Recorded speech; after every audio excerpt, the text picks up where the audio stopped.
Tātad jau pārunājām par vakcinēšanos, tas ir numur 1, un otrs, kas ir svarīgi arī darba devējiem, lūgums rūpēties par saviem darbiniekiem, aicināt uz vakcinēšanos, lai gan darbinieks, gan viņa ģimenes locekļi, gan paziņas, gan draugi, gan kaimiņi, kā es saku, būtu pasargāti no gripas draudiem.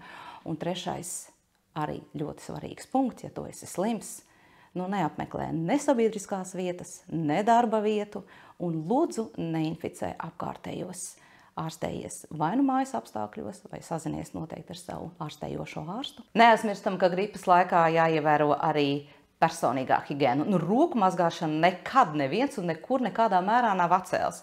Atceramies par telpu vēdināšanu, atceramies par fiziskajām aktivitātēm, kuras nekādā mērā nav ierobežotas. Jo kustības pamatā ir veselība, veselības pamatā ir dzīvība. Gan tējas, gan citroni, gan visi, kas ir no tautas līdzekļiem, arī ir atļauti gripas profilaksei, bet visu ar mēru. Saudzējiet sevi, saudzējiet visus apkārtējos un esiet veseli.